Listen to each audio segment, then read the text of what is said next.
Les amis, salut à tous. Dans quelques secondes, vous allez me voir passer par un test d'effort qui était hyper difficile, mais on a eu des super belles images. Je suis sûr que vous allez adorer. Mais avant ça, j'aimerais vous annoncer un truc. Dimanche 19 décembre à 15 h, je tente de battre un record du monde et ce sera diffusé en live sur ma chaîne YouTube. Donc, activez les notifications. N'oubliez pas de vous abonner pour ne pas manquer ça. Je vais essayer de battre le record du maximum de box jump effectué en 1 heure. Le record est pour l'instant de 1006 sauts. Il faudra que j'en fasse 1007 pour le battre. Est-ce que je vais y arriver? Oui ou non? Dites-le en commentaire. De toute façon, on aura le cœur net dimanche 19 décembre à 15 h. Je compte sur vous pour ne pas rater ça. Et maintenant, on laisse place au test d'effort.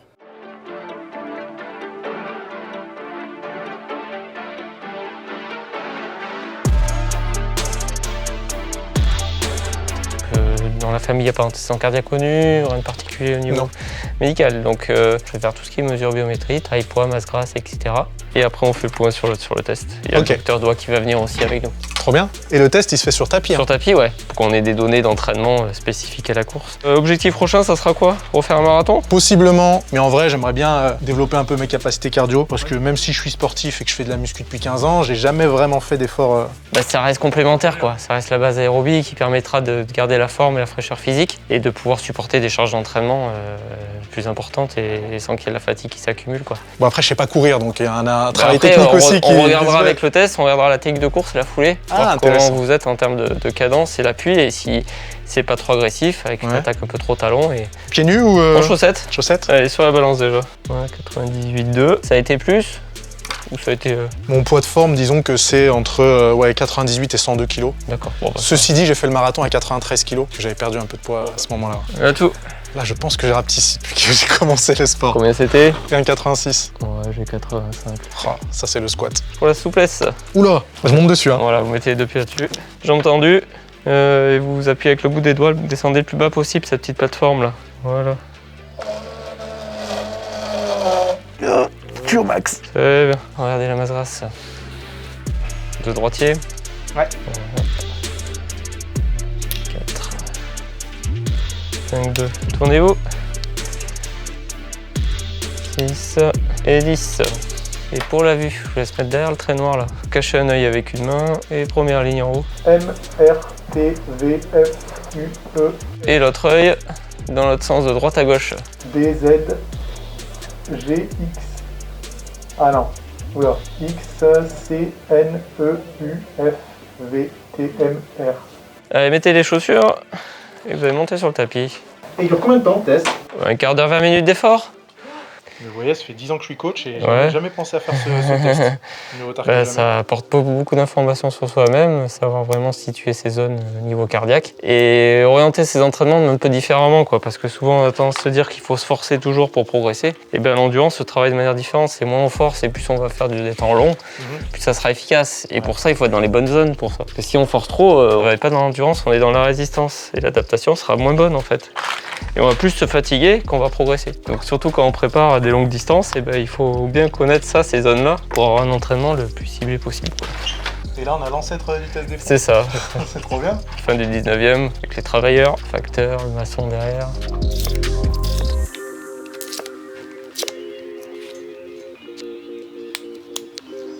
Je mettais le t-shirt par-dessus par contre, et la montre pour la cadence de course justement. Et du coup, c'est un test qu'on peut faire sur d'autres machines aussi, c'est pas forcément... Voilà, en fonction de sa pratique sportive. Alors il y a le vélo, mais on peut faire aussi sur ergo-kayak, ergo-rameur, on fait de l'aviron. Ah oui, c'est là où il faut souffler le plus fort possible. C'est ça, capacité vitale, voir quantité d'air disponible dans les poumons pour la respiration, et voir s'il n'y a pas de problème d'asthme ou d'obstruction bronchique qu'il peut avoir. Et là, les bonbonnes, du coup, qu'est-ce que c'est? Alors les grosses bouteilles, là, c'est pour ceux qui font des tests hypoxie, voir comment ils réagissent au manque d'oxygène. Donc on simule l'altitude du Mont Blanc et on voit comment on désature au niveau sanguin et voir si on risque pas le mal aigu des montagnes. Sinon la petite, là, c'est pour calibrer l'appareil, différentes concentrations de CO2. Hypoxie, ça veut dire absence d'oxygène. Il y en a moins, voilà. Au lieu d'être à 93, en altitude normale, on est à 11,5% d'oxygène qui correspond à 4008, donc 2 fois moins d'oxygène. Il n'y a pas des chambres d'entraînement qui existent aussi? Si, tout à fait, ouais. Ça, c'est pour simuler l'hypoxie, pour pouvoir s'entraîner. Après, ça nous coûte très cher en bouteille, si on fait ça. Je vais courir avec ça? Non, juste pour la spirométrie. Inspirez bien à fond et soufflez 2 coups secs et longtemps. Et longtemps, et aspire à fond d'air. Parfait. Donc 5 litres 8 d'air disponible dans les poumons. Vous avez soufflé sur une seconde 4 litres 9 presque. Ouais. Donc on a un rapport à 84%. Donc très bien. Et ça, j'imagine, si on est fumeur ou des trucs comme ça. Bah ça baisse, c'est sûr. Le rapport diminue et les capacités vitales, là on est à 106, 107% de ce qu'on attend en capacité vitale, donc c'est très bien aussi. Bon, là, en vrai, je suis en train de stresser comme jamais. Parce qu'avec tout ça sur moi, et je viens de voir qu'il va falloir courir 15 minutes, ça va être sympa. Donc après c'est vous qui arrêtez bien le test au maximum de l'effort et pour s'arrêter, donc il faudra bien prendre les barres, se soulever, les pêches à côté du tapis. Et après, on a des données relatives à l'âge, non, qu'on peut mettre en relation. Bien sûr, ouais, c'est tout lié aux relations à l'âge, notamment la fréquence cardiaque, hein, c'est 200 vraiment l'âge, la théorie, la FC max théorique. Ouais. Et c'est le repère qu'on a, même si ça peut être très différent selon son profil. Mais vous êtes en tension d'habitude? J'ai 14 là, 14,8. Bon, je suis stressé là aussi. Ouais, je pense qu'il y a un peu de stress.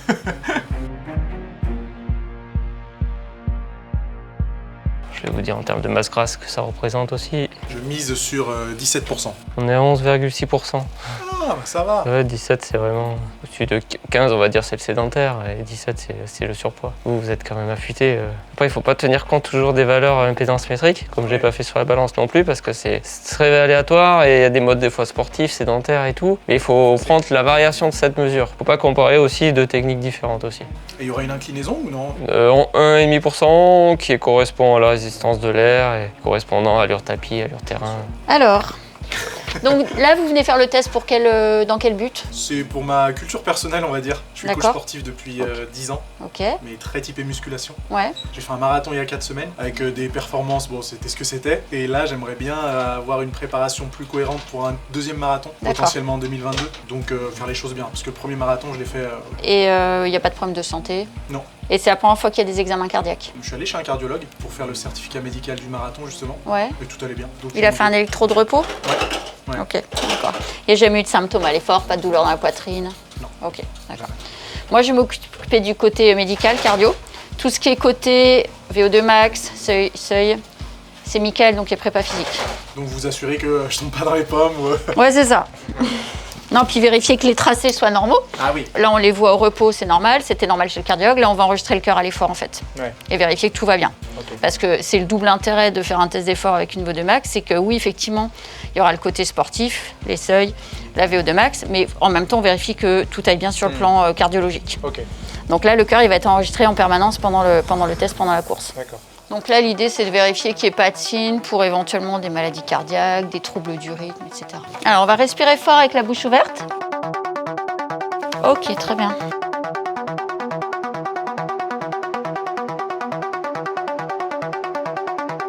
Donc là, par palier, il va tenir le maximum de ce qu'il peut jusqu'à sa VMA, en fait, jusqu'à son VO2 max. Et qu'on détermine en même temps ses seuils d'entraînement où il passe en aérobie, pour cibler ses plages de fréquence cardiaque pour l'entraînement, jusqu'à l'épuisement.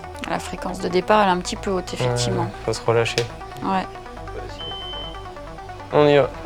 Allez, on va commencer à courir. 6 km/h au début.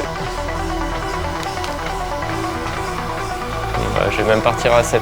Allez. 7 et 0,6 après.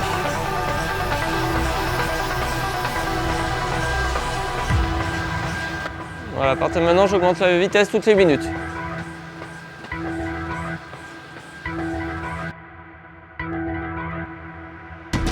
Ouais, 7,6.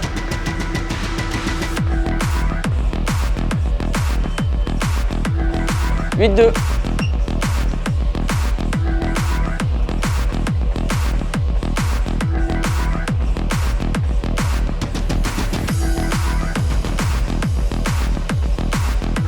8,8 là. Pardon.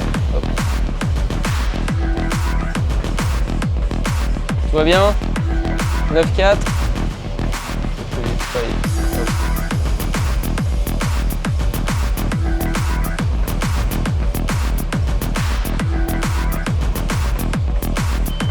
Allez, très bien là.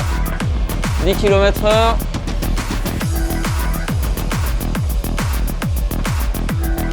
Allez, 10,6. 11,2.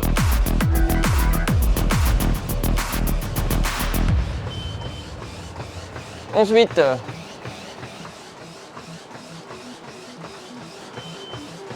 12,4. Regardez sa cadence de course, peut-être Oui, donner oui. des conseils dans Ouais, cet ouais. ordre-là, parce que Ça attaque talon et c'est ça des grands attaque talon foulées, et ouais. c'est lent. Ouais. Ouais. 13. Ouais, ça deviendra plus dur, c'est normal. C'est là qu'il faut tenir là. Bien souffler, expirez bien. Il y a V6 qui doit être débranché.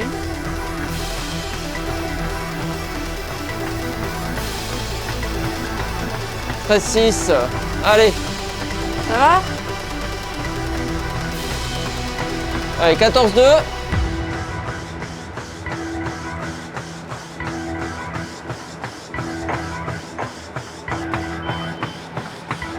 Casse 14-8. Quand c'est trop dur, on prend les barres et épées sur les côtés. Hein. Je remettrai les électrodes. Allez, allez, allez, allez. Allez, il reste 2 secondes sur le palier. Soit on augmente après, soit on prend les barres et on s'arrête. Hein. 15-4. Allez, allez, c'est bien, bravo. On tient, on tient, on tient. Allez, il y a 40 secondes sur le palier. Allez, allez, super, là, 20 secondes là, à tenir. Allez, allez. Soit on essaye 16, soit on arrête. Hein. Prenez les barres et épées sur les côtés. Écartez-vous, bougez plus. Wow. Impeccable. Allez, marchez un peu sur le tapis. Oh, c'est bien. C'est un beau test.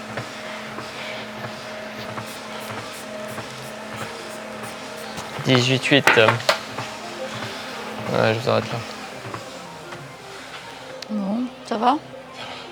Ça fatigue un peu hein, quand même. Je suis beaucoup même. Et j'ai le tibial antérieur en feu. Il y a la technique à travailler, ouais. Ouais, on va regarder la cadence de pas là. Parce que ça a l'air un petit peu lent en On cadence. est en dessous de 160 en Ouais. fait. On est à 158 exactement. Faudrait essayer d'accélérer la cadence. Ah ouais? Le but c'est d'être moins traumatisant, ça rend la prévention de blessures. Cheville, genou, même rachis. Hein. Et en plus c'est plus économique en termes de VO2 max, donc on est plus efficace aussi. Il y a moins d'impact en fait sur les... Ouais. L'idée c'est d'avoir des foulées plus rapides, des petites foulées plus légères en fait. Mais du coup, j'étais vachement haut en La cadence... FC au début, non? Oui, mais tous les gens qui viennent là, y compris des gens qui courent beaucoup, en fait, on est sur le tapis, on est branché, il y a un contexte un petit peu de stress, entre guillemets, et la fréquence cardiaque, elle part d'un petit peu haut, mais c'est assez général. Hein. Bah après, là, en termes de VO2, on était pas loin des 50 ml kg par minute, pas loin aussi des 16 km/h, donc c'est très bien en termes de 16 km/h de VMA, donc c'est très bonne donnée de puissance en fait. Ah ouais? C'est pour travailler, maintenant ça sera l'endurance, parallèlement à la technique. Et là, si on se fie juste aux données, est-ce que j'aurais pu continuer encore? Non, là on était vraiment au max attendu, la VO2 ne montait plus, on a atteint un plateau. Par contre, j'ai l'impression d'être tellement lourd sur le tapis. Il faudrait changer aussi les chaussures et travailler différemment la course à pied, quoi, voir les choses. Ouais, techniquement, il y a du boulot, quoi. Ouais. Mais c'est bien, ça fait une marge Avec de une attaque progression. un peu moins de talons et plus médio-pied, quoi. Ça, j'ai encore du mal à intégrer et... Ben, enlever les baskets, on peut faire un essai pieds nus en chaussettes, allez-y. Ouais. Oui, oui, bien sûr. Mais vous allez voir naturellement, vous allez sur des foulées plus petites et essayez de redresser un peu le pied un peu plus dans l'axe aussi, qui soit un peu moins sur l'extérieur. Et raccourcissez encore cette foulée là. Cherchez à être à 180 pas par minute là. Ouais, j'ai l'impression de courir sur des œufs, là. Et là, vous êtes à 176 pas par minute, c'est déjà bien. Et la fréquence de pas, en fait, elle est universelle, entre guillemets, ou elle est adaptée à ma taille? L'idéal, c'est à 180 pour tout le monde. Et après, on Mais adapte un peu? Non, c'est propre à tout le monde, c'est pas propre à la taille. Si vous êtes à 170, ça sera mieux que 160 parce que là vous en êtes loin, en dessous de 160 pas par minute, donc faut pas viser les 180 direct. Et comme ça, bah, vous ferez moins mal. Et après, il faut les chaussures aussi, il faut pas des chaussures qui vont trop amortissantes. Mais là, effectivement, pieds nus, ça change tout, hein, en chaussettes. J'étais pas du tout sur le talon et j'étais plus à l'aise, j'avais l'impression d'être plus léger. Mais il faut que les chaussures retrouvent ces mêmes sensations-là. Mais il faut pas non plus sur du minimaliste directement, il faut prendre des transitions un petit peu. Sur le résultat, les tracés, et le docteur doit finir le côté médical. Et là, de visu, bon, c'était des valeurs qui... Et ben, le profil est déjà pour moi bien cohérent. Hein. J'ai une endurance qui est quand même bien présente. Vous n'êtes pas en lactique trop vite et en résistance trop rapidement. Il faut se baser sur ce profil-là pour l'optimiser pour les longues distances maintenant. Il faut bien supporter la préparation aussi, qui est exigeante, et puis l'épreuve en elle-même. Parce que moi, ce que je craignais forcément en tant que pratiquant de muscu, c'est que niveau endurance, ce soit zéro pointé, quoi. Même à travers la muscu, l'endurance se travaille. Ok. Voilà, maintenant il faut le travailler de manière plus spécifique à la pratique, avec la gestuelle qui ira bien. Et après, hors sport, d'un point de vue santé, est-ce que vous pensez que c'est important de mêler les deux? Ou si jamais il y a des gens qui font exclusivement de la course ou exclusivement de la muscu, ils ont quand même des bénéfices qui vont s'entrecouper, vous voyez ce que je veux dire? course ou autre, il faudrait qu'il y ait un sport d'endurance de cardio par semaine. Ok. Au moins une fois par semaine. Que ce soit course ou vélo ou natation ou rameur, mais il faut à l'intégrer dans la musculation. Et la musculation, il y a les appareils, les ergomètres Bien sûr. qu'on peut utiliser là-dessus, soit en base d'échauffement ou en base de récupération. Et l'idéal, c'est en séance spécifique. Ouais. Pendant 1 heure et demie, on va faire que du cardio en salle, mais en Ouais. variant les appareils. Et en plus, ça peut rentrer dans une prépa muscu, donc tout va bien. en Tout fin à de fait, compte. voilà. Et c'est facile à intégrer dans une salle. Bah ouais, complètement. Maintenant, on a tous les appareils pour, donc c'est clair que c'est pas le truc le plus difficile. À respecter pour pas qu'il accumule trop de fatigue Ouais, et être trop dans la muscu pure parce que dans le temps, c'est pas viable, quoi. Pour bien nous. sûr. Eh ben, c'est des bonnes recommandations. Merci beaucoup pour votre temps. Bah, C'était génial. Je rejoins votre collègue, du coup. Ouais, bah, vous allez attendre un petit peu en salle d'attente pas longtemps, là, et Ouais. elle vous viendra vous chercher Allez, trop bien. pour faire la suite. Trop bien, trop bien. C'est parti. Let's go. Et effectivement, l'idée, c'est que de se rapprocher d'une course qu'on a naturellement sans chaussures. Parce que le corps est bien fait. Quand on court pieds nus, le corps il s'adapte pour qu'il n'y ait pas de blessure et il y a beaucoup moins d'impact. On ne court pas de la même façon. Et l'idée de la course minimaliste ou naturelle, c'est de s'approcher de cette course qui va être beaucoup moins traumatisante. Et effectivement, du coup, passer sur des chaussures moins épaisses, moins rigides, moins de drop, moins lourdes, à la cadence optimale. Là, vous étiez en dessous de 160. Vraiment, il y a une nette diminution des blessures, des douleurs. Et essentiellement, ouais, genoux, colonne, tibia aussi, les problèmes de périostite. Alors après, il faut faire attention à une chose, c'est que ça va beaucoup solliciter la chaîne postérieure, parce qu'on va être plus avant-pied. Donc faut y faire progressivement la transition. Donc avec des programmes de progressifs en alternance course-marche. Pareil, pas passer sur des chaussures tout de suite trop minimalistes. Il faut des chaussures qu'on appelle de transition et bien s'étirer les chaînes postérieures et le tendon d'Achille. Parce que le risque un petit peu quand on passe sur une course minimaliste plus avant-pied, c'est de sursolliciter la chaîne postérieure et le tendon d'Achille. Et le risque, c'est la tendinite. Ouais, carrément. Donc c'est quand même bien d'être accompagné. Par contre, c'est sûr, sur le long terme, c'est hyper bénéfique. Hein. Ouais. Et moi qui pensais qu'il me fallait les chaussures les plus absorbantes Non, possibles. mais ça, c'est ce qu'on vous disait il y a 10 ans. Ah ouais, j'étais à Et côté les de la gens, plaque. ils arrivent en disant « Ouais, alors j'ai mal au genou, mais ouais, j'ai acheté des super chaussures avec plein de drops, machin, plein d'amortis. » En fait, non, au contraire. Parce qu'en fait, les grosses chaussures, elles vont inhiber la protection naturelle du corps. Ouais, donc on n'a pas les bons mécanismes dès le début, quoi. Exactement. Ok. Et il y a des gens qui courent, et on le voit sur les courses, on voit des gens qui courent en chaussures minimalistes, voire en five finger, en chaussures en Vibram. Bon, après, tout le monde ne peut pas faire ça. Oui, il y a une question Mais de progression. il faut être accompagné, il faut aller progressivement. Et il y a des gens, la plupart des gens, de toute façon, courent en attaque talon à cadence lente. Il y a très peu de gens qui courent naturellement en avant-pied. Bon, c'est bien, il y a une marge de progression, du coup. Exactement. Et donc, c'est aussi bénéfique en termes VO2 max, c'est plus économique. Et tout ça, si c'est un truc qui vous intéresse, il faut regarder sur la clinique du coureur. Il y a plein d'indications par rapport à ça. Et là, du coup, vous vérifiez toutes les données cardiovasculaires en fin de compte. Ouais. Moi, j'ai surveillé tout à l'heure. Je vais reprendre les données. Alors, je vais me mettre sur le dossier là. Et je repense à l'histoire de la technique de course. Il faut faire d'autant plus attention parce qu'effectivement, vous faites pas mal de muscu, vous êtes lourd. Donc, 98 kg, on va voir l'IMC. Puis, vous n'êtes pas gras. Donc, on va avoir un taux de masse grasse assez basse. Mais n'empêche qu'il y a du poids sur les articulations. Ouais. Même si c'est du poids de muscle, c'est du poids. Ça reste quand du même. poids, ouais. Et il faut penser sur le long terme. 1m85, ça fait un IMC à 20. Alors, c'est intéressant ça. Ça fait un indice de masse corporelle à 28,69 qui sort en rouge. Obésité. Non, obésité, Ah non. c'est au-dessus de 30. Ok. Mais, par contre, on va faire le taux de masse grasse, on est à 11,72. Et finalement, ce qui est intéressant, c'est le taux de masse grasse, évidemment. L'indice de masse corporelle, c'est pas un bon indice. Moi, pour expliquer aux gens, je donne toujours l'exemple de David Douillet et Teddy Riner, qui ont peut-être le même IMC, mais pas du tout le même taux de masse grasse. La tension de repos, elle était à 14,8. Ouais, il y a un petit peu de stress, entre guillemets. La fréquence cardiaque est un petit peu élevée. Mais ça, c'est l'effet électrode. 360. Donc ça, c'est le tracé au repos, qui est nickel. Il n'y a pas de souci. On ne voit pas tout sur le tracé de repos. C'est l'intérêt de faire un tracé à l'effort. Vous mesurez la variabilité du rythme cardiaque ou c'est pas quelque chose... Non, parce que c'est variable en fonction de plein de critères et tout simplement la respiration. Ah ouais. Chez les jeunes, on voit le tracé cardiaque, ça s'accélère, ça ralentit juste sur les cycles respiratoires. Chez les ados, par exemple. Après, c'est intéressant, par contre, lié après à l'effort. Là, donc la fréquence cardiaque max, elle est à 176, ce qui est un petit peu en dessous de ce qu'on attend. Donc de 120 moins l'âge. Donc là, ce qui donnerait 187. On est à 94% de la fréquence max théorique. C'est quoi? C'est les jambes qui ont calé plutôt? Ou le souffle?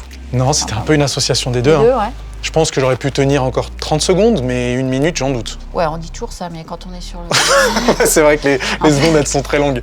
Ouais. Après, voilà. Par contre, moi, ça me permet d'avoir un test qu'on dit maximal et de voir que le cœur, on est quasi au maximum et voilà, tout va bien alors qu'on était sur un effort max. La tension, elle est montée à 18,8, c'est normal. C'est le cœur qui s'adapte à l'effort, il augmente la fréquence et la pression pour augmenter l'afflux de sang aux organes qui en ont besoin, à savoir les muscles là. et le cœur. Il n'y a pas eu de trouble du rythme, il n'y a pas eu d'extrasystole. Et ce qu'on regarde, donc c'est la repolarisation, c'est ce qui montrerait des problèmes au niveau des artères coronaires. D'accord. Alors, ce que je n'ai pas regardé, c'est les chiffres de spirométrie. C'est quand il a fait la mesure, donc on mesure la capacité vitale fonctionnelle, c'est ce qu'on prend comme air dans les poumons. Ah oui, quand j'ai inspiré et Donc soufflé. là, en l'occurrence, il y a 5 litres 79. Pour une valeur de référence qu'on calcule par rapport à l'âge et au gabarit, qui est de 142, donc là vous êtes au-dessus. C'est normal, hein, parce que vous êtes un sportif de bon niveau. Ensuite, on mesure le volume expiratoire, ce qu'on expire, donc 4 litres 88, et on fait le ratio entre les deux, qui est de 84, donc tout ça c'est impeccable. Donc conclusion, tout va bien sur le plan purement sportif. Sur le plan, alors sur les seuils, sur la VO2 max, ça c'est Mickaël qui a fait l'analyse. Et puis voilà, la VO2 max, il va la calculer. Et voilà, puis donc sur le plan technique course, il y a des choses à travailler, mais tant mieux effectivement. S'il y a des petits défauts au début, ça veut dire qu'il y a une marge de progression, donc c'est intéressant. Et donc là, en fait, quand on fait ces tests et qu'on a ce genre de résultats, on peut se dire, ok, les conditions sont bonnes, je peux commencer une prépa un peu plus spécifique et... Ouais, là moi, mon rôle de médecin du sport, je suis pas cardiologue, hein, c'est dire, ok, le cœur va bien, feu vert, je signe le certif apte pour la course à pied en compétition. Et c'est l'intérêt de ce qu'on fait au centre, c'est comme on bosse en binôme médecin du sport, prépa physique, il y a le versant prépa physique, avec Mickaël derrière, il va faire une analyse assez poussée, avec donc les seuils, les points forts, les points faibles, et ce qu'il faut travailler avec, en disant, je dis n'importe quoi, travailler plus en endurance fondamentale, des séances de telle durée à telle fréquence cardiaque. Ouais. Mais ça lui demande un petit temps de préparation, donc il ne peut pas le dire en immédiat. Sachant que les tests d'effort, pour quelqu'un de jeune comme vous, c'est pas quelque chose d'obligatoire, on les fait à partir de 40 ans. Ouais, j'imagine. Après, moi, c'était un peu pour ma culture de sportif et... Ici, on a des gens qui viennent jeunes pour la performance sportive. C'est là où on est différent d'un centre de cardiologie. Les cardiologues, nous, si on a quelqu'un qui vient, qui est âgé, qui fume, qui a du cholestérol, on ne le voit pas ici. Ici, on voit des gens qui n'ont pas de facteur de risque, qui sont en bonne santé, et qui viennent quasiment tous pour le côté performance. Bon, bah, c'est bon à savoir. J'espère qu'on a répondu à ouais, c'était une super expérience. vos attentes. C'était une super expérience, mais c'était difficile. En vrai, et comme je le disais à votre collègue, il y a un moment où ça a basculé, quoi. Il y a un moment où je me disais, je vais aller jusqu'à 17. Mais 30 secondes après... C'est quand on est en lactique, à un moment donné, on peut plus, quoi. Ah ouais, c'est radical comment c'est arrivé rapidement. À un moment donné, de toute façon, les courbes se croisent, on passe en lactique, et là, on ne peut plus tenir très longtemps. Ouais, il n'y a plus personne. On a beau avoir du mental, le corps ne suit plus. Ouais, c'est trop, on est trop dans l'intensité, trop dans le lactique, et musculairement, ça passe plus, quoi. Donc ouais, super expérience. Mais effectivement, l'analyse de la course, ça pourrait être une bonne étape supplémentaire. Ouais, ça peut être pas mal. Pour voir ce que ça donne. Ouais. Bon les amis, c'était un sacré délire ce test d'effort. Franchement, assez difficile, même si bon, j'ai récupéré assez vite parce que c'était quoi, une quinzaine de minutes d'effort. Mais le truc, c'est qu'ils nous ont donné plein d'infos intéressantes, donc je voudrais les remercier à la médecine du sport de Lyon parce qu'ils n'étaient pas obligés de le faire et ils nous ont fait un petit briefing sur toutes les données qu'on a eues à la suite de ce test. Donc franchement, un grand merci à eux. Et je pense que vous aussi, ça vous a fait plaisir de déjà me voir en difficulté et de voir à quel point je suis un coureur mais pitoyable, mais aussi d'avoir ces petites infos intéressantes sur la course et sur la santé en général. En off, la médecin du sport nous a dit que maintenant les certificats médicaux ne sont plus obligatoires en salle de muscu, vous l'avez sûrement vu lorsque vous êtes inscrit, mais que ça pourrait être une bonne idée d'aller se faire checker de temps en temps, une fois par an, une fois tous les 2 ans, pour voir si tout va bien. Donc n'hésitez pas à le faire si jamais ça fait un petit moment que vous n'êtes pas allé chez le médecin. Sur ce les amis, si vous avez apprécié la vidéo, vous mettez un gros pouce en l'air, on n'oublie pas de s'abonner à la chaîne et nous on se retrouve dans quelques jours pour la prochaine vidéo. A plus.